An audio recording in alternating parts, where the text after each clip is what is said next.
ইয়া আল্লাহ বাংলাদেশের মাওলা সাবেক 3 বারের প্রধানমন্ত্রী মাবুদ আল্লাহ বাংলার জননী মাবুদ গো ইয়া আল্লাহ শহীদ রাষ্ট্রপতি জিয়াউর রহমানের স্ত্রী ইয়া আল্লাহ জননেত্রী মাওলা বাংলাদেশের জনমানুষের মাতা ইয়া আল্লাহ দীর্ঘদিন যাবৎ অন্তিম শয্যায় মৃত্যু শয্যায় ইয়া আল্লাহ অসুস্থতা হয়ে কাতরাইতেছে মাবুদ গো আল্লাহ তার হায়াত থেকে থাকলে শাফায়ে আজলা কামেলা দান করে দিও মাওলা।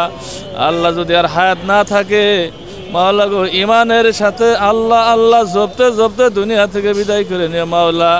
ও রব্বুল আলামিন তোমার কাছে ফরিয়াদ জানাই ইয়া আল্লাহ এই মাকে আল্লাহ নেক হায়াত দারাজ করে দিও মাওলা, তার হায়াতের ভিতরে বরকত দান করিয়ে দিও মাওলা। ইয়া আল্লাহ তার রিজিকের ভিতরে বরকত দান করিয়ে দিও মাওলা। ইয়া আল্লাহ তাকে উসিলা করে আমাদের সবাইকে আল্লাহ মাফ করিয়ে দিও মাওলা।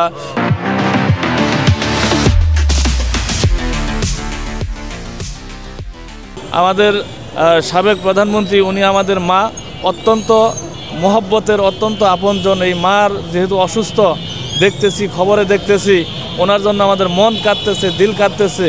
এই জন্য এই সংগঠনের সভাপতি সাহেব সহ আমরা সকলেই নামাজ পড়ে বিশেষভাবে তাসবিহ তাহলিল পাঠ করে আমরা ওনার জন্য দোয়া করলাম। আল্লাহ ওনাকে নেক হায়াত দান করুন, ওনাকে সুস্থতা দান করুন।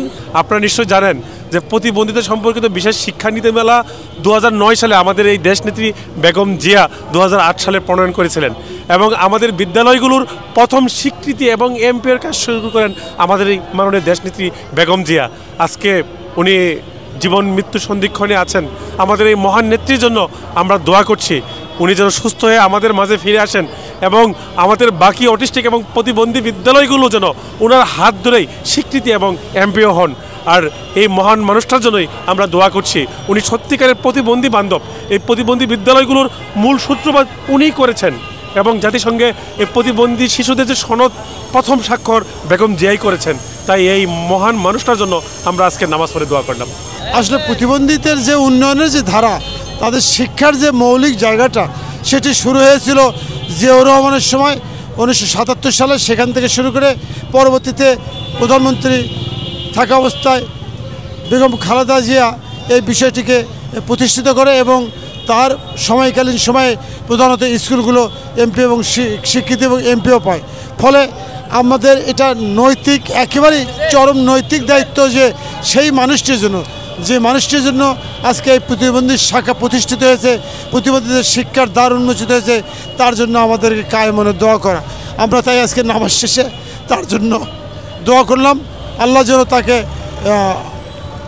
নেক হায়াত দান করে এবং আবার এই দেশ ও জাতির কল্যাণের জন্য সেবা করার সুযোগ দান করে।